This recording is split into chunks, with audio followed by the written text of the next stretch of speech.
Thank you so much for joining this week, another week of Lunch Break Learning with Coach Shaquan. And I am so excited because this is episode 10. Yes. So whether you are with me live on Instagram or you are here live in the break room via Zoom, this has got my heart kind of feeling real good, especially this conversation as we are going to dive into self-sabotage, imposter syndrome, or is it both? Either or, both? What's the deal? We're going to talk all about it. So lunch break learning is an opportunity that to take a break from work so you can work on yourself. A lot of times I heard people say, "Oh, I just want to work on myself. Oh, I'm working on myself." I'm like, "Well, what you doing? What does working on yourself mean?" And so throughout our conversation, I will offer journal prompts. I will offer strategies and tools that I use with clients, and really allow the spirit to work through me. And so, do y'all remember? I don't know if they did this at your church. I was born, baptized, raised Methodist, and um, whenever the preacher, I think honestly, this isn't just a Methodist thing. One of the things the pastor would say when he got in the pulpit, he said, let the words of my mouth and the meditations of my heart be acceptable in thy sight, O Lord, thy rock and thy redeemer. Amen. Okay. So that's how I am leading with today. And for those who may not be familiar with me, my name is Coach Shaquan, and I study how people communicate, connect, and show up in personal and professional relationships. As a certified life and relationship coach, I have created this brilliant methodology, if you will, called Check Your BS. I do these little snap things, where BS stands for belief system or whatever has you stuck in a pattern of thinking or way of doing that doesn't allow you to reach your goals or move forward or to let go of something or someone. Yes, because can often be things in our environment, time, money, um, people that stop us from moving forward and contribute to this habit, unconscious or not, of self-sabotage and being an imposter and imposter syndrome. So before I get into defining what the two of those are and what they mean, I want you to tell me in the chat, either again, if you're joining me live here on Instagram or if you're in the break room via Zoom, let me know, which do you have encounters with, or which have you experienced most, or which more often, imposter syndrome or self-sabotage. Okay. Which one?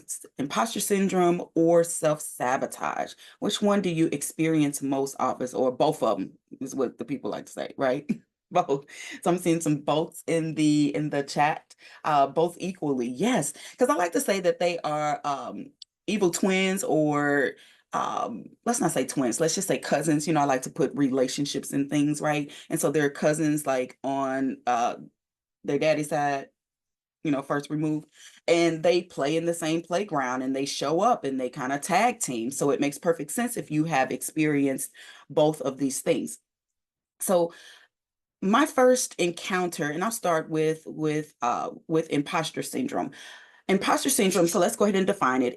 It's when you doubt your own skills or abilities. And I'm gathering this information from Webster, and I found something on WebMD. And so I want to make sure that I had a clear understanding before I teach this and I share experiences, to make sure that it was in alignment with what I have been experienced. So again, it's when you doubt your own skills or successes. And what I learned about imposter syndrome is that while it starts as this thing, right? People use it as if it's a thing. It really is a feeling. Okay. So when you begin to feel as if you are inadequate, or you don't have, if you don't have enough of something, or you're not good enough, those types of things can come in and cause you to be an imposter. Imposter meaning not real, false, can be said to be fake. And so when we're in these places of being imposters, we can show up thinking we need to be somebody else, or we need to have more of something in order to be accepted. Okay. Imposter syndrome is showing up in a space and you get this feeling that there's not good enough, I'm not smart enough, I'm lacking something, I won't be accepted. And so the only way for me to be productive or to be successful or to be accepted is to be who the other person, who I think, right, or you think the other person needs you to be. So my first encounter with imposter syndrome showed up that I can remember as I'm going through this journey is right when I transitioned from corporate, 13 years in corporate America and became an entrepreneur. And so going through resources and people saying, you know, you need to show up in this space or you need to do this or this will be a good networking place. I found myself in networking groups where I was either one of the only or few of Black women in the room. And so being around uh, uh, primarily white men and white women who I thought had been doing this so much longer than me, here I come walking in at the time. Do y'all remember how long have y'all been with me? Do y'all remember the Mohawk? Huh? Do you remember? I used to straight have a blonde mohawk. And it's something that I wanted to do that I thought that I couldn't do when I was working in corporate America. So when I became an entrepreneur, I shaved off the sides, dyed the mohawk blonde, and I will walk into these networking events with this bright red lipstick on, this bubbly personality. And it was my first exposure of Coach Shaquan and who I was branding and who God was calling me to become in some sorts and how I was going to serve.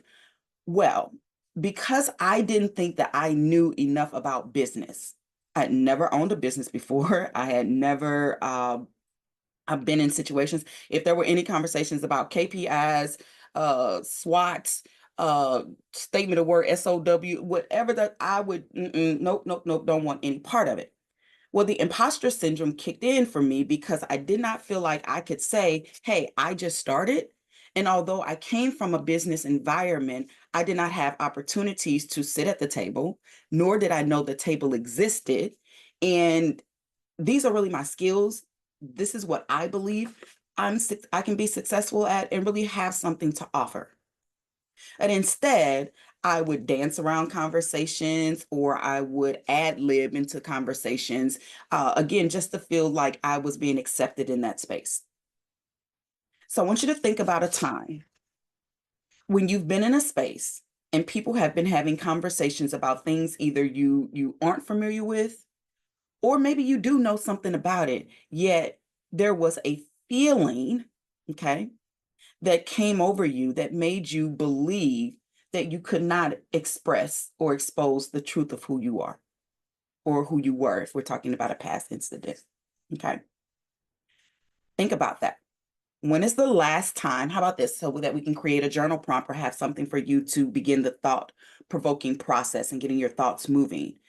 When was the last time I showed up in a space where I felt like I could not be my authentic self?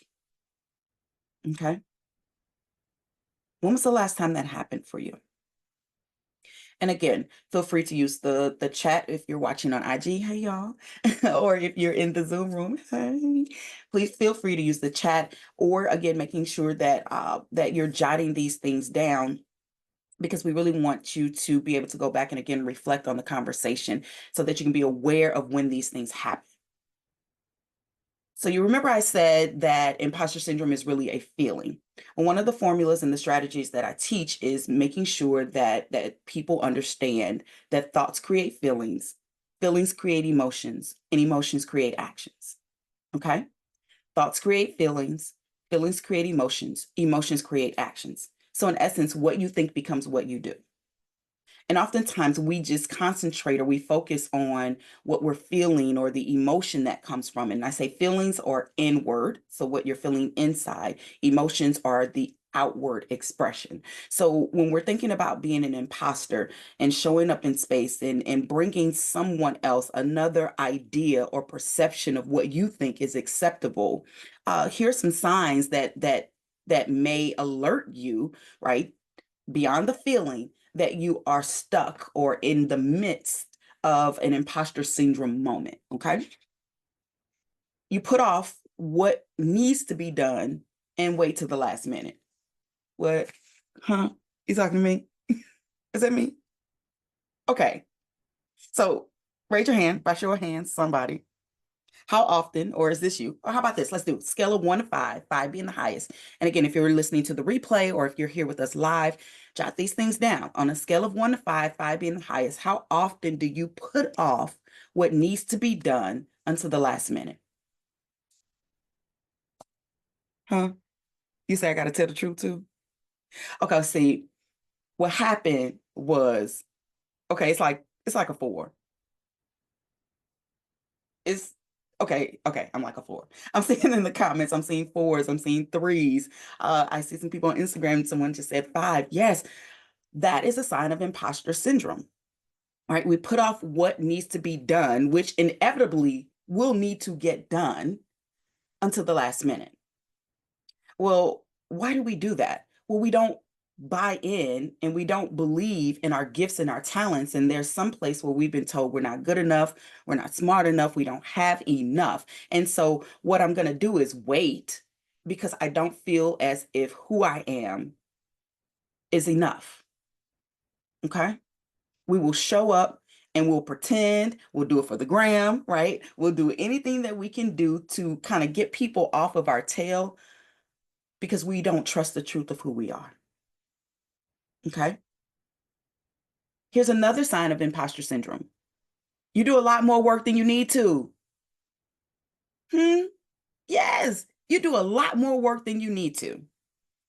So, the same scale, on a scale of 1 to 5, 5 being the highest, how often do you find yourself going above and beyond on what really is a very simple task? Okay. You do a lot more work because I have to prove that I'm worthy. I see someone here with fives all across the board, right? I have to prove that I'm worthy. I have to prove that I'm enough. And part of that comes from because I don't want you to know that I doubt my skills, right? That I'm not really buying into how successful I can be. So again, I'm seeing fours, I'm seeing fives, I'm seeing threes, right? You do a lot more. This also shows up, and listen, I'm a lifelong learner. There are opportunities to learn and to grow, whether they are accessible at a reasonable investment, or they're at higher level investment, or there are a gifted resource in terms of being free. I don't really like to use the word free because nothing about me is free except okay, the way that I show up and have in my boundaries and how I'm living life. Otherwise, I don't like to particularly use the word free because it just has this thing about value tied to it. We'll get into that in another episode. My point in saying this is that we often will get into these situations where we got to learn enough. You have to get another certification. You have to get another degree. Okay. If you are in the place of building a business or interested in entrepreneurship and you feel like, okay, I got to take another class, right? So this is then going to segue into some of the characteristics of being an imposter syndrome. Uh, Come on now, perfectionism, having to be perfect. How many? Okay. By show of hands, how often do you feel, or are you someone who struggles or is challenged with perfectionism? Because what does that mean? Yes, it's got to be perfect. It has to be perfect. Well, one thing that I've learned is in order to decrease how often we show someone put 10. So I was saying on a scale of 1 to 5, somebody's like 10. Yes. So I have to be perfect because if I'm not, then what? What really happens if you're not perfect? If you're not on 100%, if you don't have everything together, what really happens? Well, mm, in some aspect, what happens is that you're ripping yourself, right? Depriving yourself of the opportunity to be a learner, to grow, to look at what didn't work well or what there are areas of improvement and improve. So if we are consistently working to be perfect, then how are you learning and growing? How are you taking action? And even bigger than that, how do you determine what's perfect? Like, what's the bar for perfection? Okay. Because, see, what I have come to learn is I get to define what perfect is for me. I always find it interesting that especially when we're talking about marriage and relationships, uh, I love being married. We're not perfect. My marriage isn't perfect. I'm not perfect. Well, if we don't buy into the concept, if we don't believe the concept of perfect or whatever that may mean, why must we justify it before we say what we're going to say or before we do what we're going to do? Right? That's a form, and we're going to transition into how that looks in terms of self-sabotage. That's a form of being an imposter, right? Basically, I want you to know that I don't have it all together. So if you find a mistake, or if you find something wrong, then I just want to let you know that I knew up front. Okay. So in essence, don't judge me for what I already know. Here's the beauty in it though. We tend to connect and find ourselves more relatable to people and to things that show signs of, and I'm going, imperfection, right? I will tell you in a minute, I'm going to mispronounce a word. There may be a misspell word because before spell check, listen, spelling bee was not my thing, okay? And so these ideas that we've created from childhood and everything having to be perfect, and you have to be dressed perfect, and you have to be a certain way, and everything has to be in this. Really, I'm sending an imposter, because if you knew me in real life, when the lights are off and the social media is down, listen, far from what perfect is. However, I get to define what it is. So me getting up in the morning, me showing up right here, me doing this is absolutely perfect, right? Me having company over and us eating off of paper plates and red cups, that is perfect, right? Because there will be a time when we want to lay all the good china out and do all of these things above and beyond, or are you truly just matching who you are? Another sign, and I'm going to wrap these up because I want to make sure we have some time to talk about the self-sabotage part. Another part is, or a sign of being an imposter or in the imposter syndrome, is being the helper, healer, fixer. hmm Now, if you've joined us for lunch break learning before, we actually did a conversation on what it meant to be a helper, healer, fixer a couple of episodes ago. And I encourage you to go back. All of the replays are available in the links that we have in the bio or on YouTube, my YouTube channel. And it'll give you some insight into what being a helper, healer, fixer, right? Because if I don't show up, they'll think I don't have it all together, right? If I don't do this, I got to make myself available. I got to show up. I got to do this. I got to do this. And you put so much pressure on you, and you begin to build up that energy. Yep. Did y'all know I was going to segue into that? Right. Energy. I say this consistently. A lot of people talk about energy. I teach it. There is a true method and process of understanding. And so, in terms of energy, we define them by two types. One is called anabolic energy. Anabolic energy is healing, constructive, and success focused. When you are feeling your best and you're doing your best and things are going the way that they normally do and you're not under stress, your brain says, okay, we want more of that. And so it releases these hormones that produce growth and clarity and focus and productivity. And it's just when you're feeling your best, right? And so imposter syndrome doesn't matter because I'm being who I am at the core, and that anabolic energy gives me more confidence and courage to continue doing that despite what my BS, right, belief system may tell me about some of the draining, destructive, fear-based things that are happening. Okay. So segueing into that, the other one is called catabolic energy. And I like to really kind of droop down and go, oh, child, catabolic energy. Right? Catabolic energy is draining, destructive, and fear-based. When you are under stress, when you feel like you got to push things through, and when that heart starts beating fast, your body is saying, okay, we got to do something to push through the stress. And then it releases these chemicals that eat away at the healthy cells. And so your headaches, your heartaches, your anxiety, your overwhelming, your stress, your worry, all of your fears are embedded in this catabolic energy. And so the last symptoms that I want to give you of imposter syndrome are characteristics. We talked about being in perfectionism, being the helper, healer, fixer. You will help, heal, fix them at all costs, despite what it's doing to yourself. The fear of failure and the fear of success, right? I like to say that fear of failure is a myth, and then that we should be mindful that failure is not the opposite of success. Okay. We'll talk about that in another one as I'm kind of jotting down some things in my mind, like, oh, yeah, that's another good topic for lunch break learning. Would you all like to hear that? Would you like to really talk about some of these fears, the fear of success and the fear of failure, and how that really has you in bondage in your mind? And some of it is their lies. Okay. I'm seeing some guesses out here, so we'll put that down. In the break room, will somebody jot that down for me so that I'll remember that we're going to talk about in another episode, fear of success and fear of failure. Okay. Thank y'all. And then the biggest thing with imposter syndrome is that we play small. Okay. Play small. So what does it mean for you to play small? Oh no, coach. What, huh? Play small. What does that mean? Like play little, play small? Yes, all of that. When you're in a place and you're playing small, you are denying yourself the right to use your gifts and talents, right? You downplay everything you do. Sometimes people don't like to be recognized for their accomplishments and their goals and things of that sort. And we've been taught, like, be humble. I'm about to drop something. I'm about to drop something to y'all. Okay, I'm about to drop something. Okay. So being humble, right?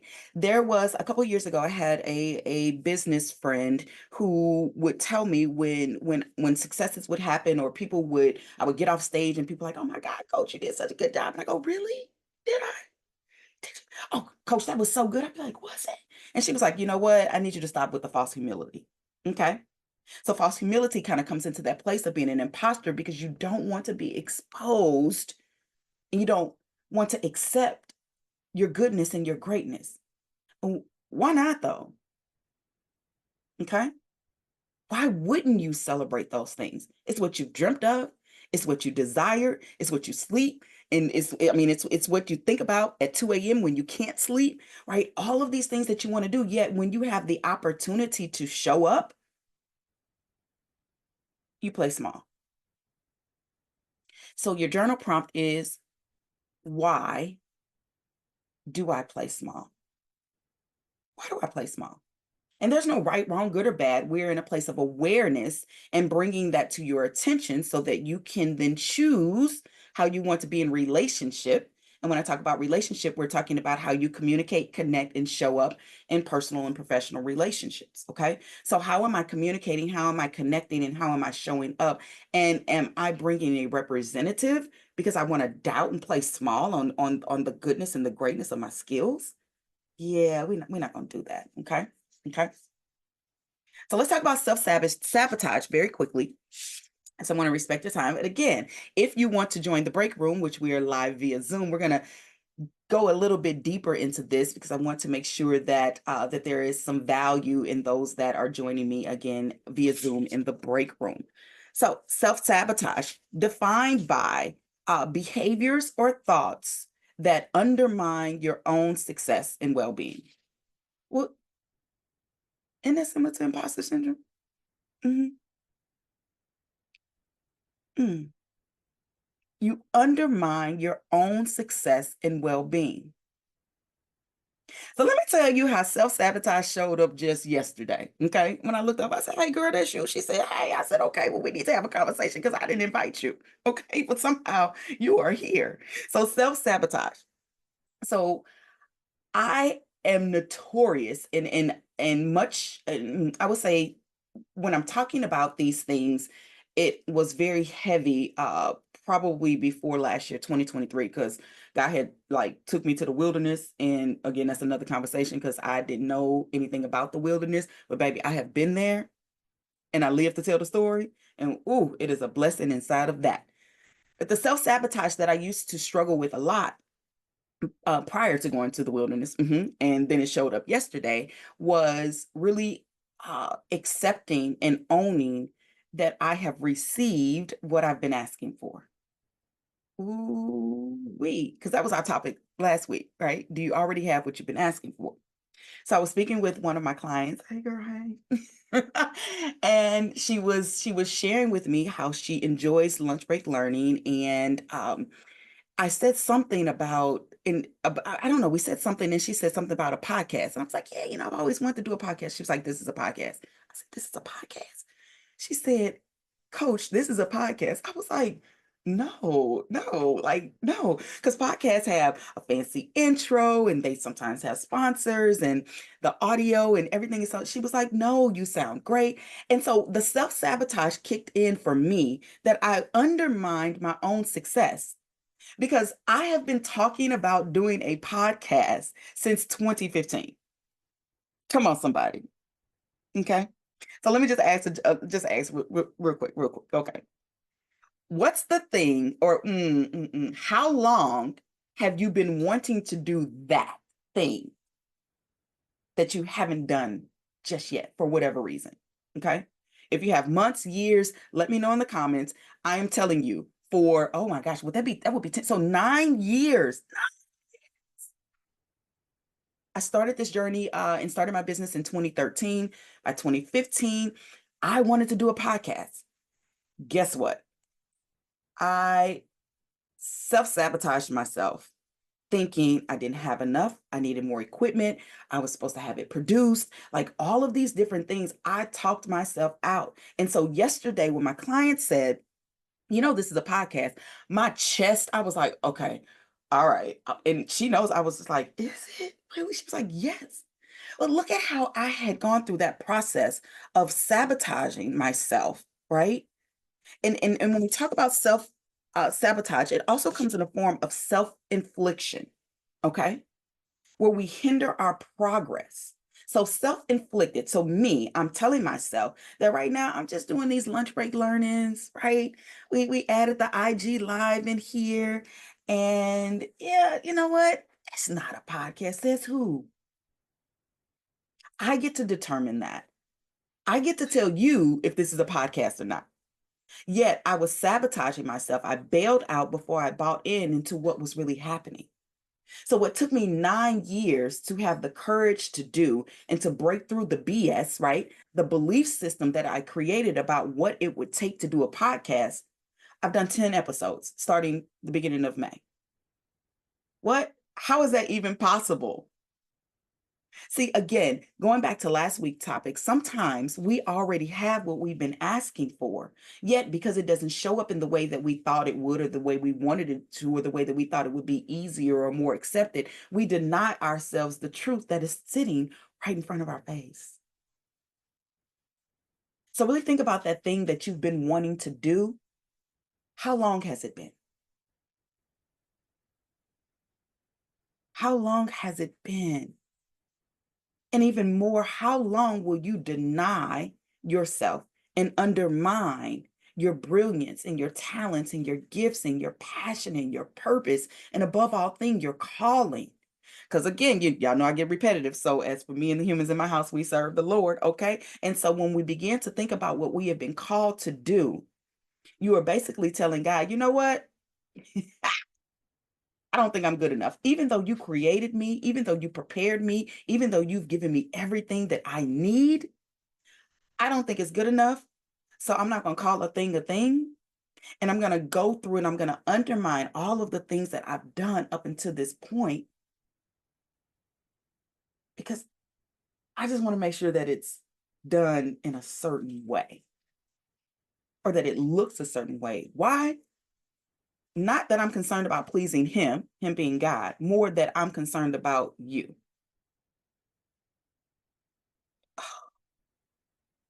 It just feels so heavy.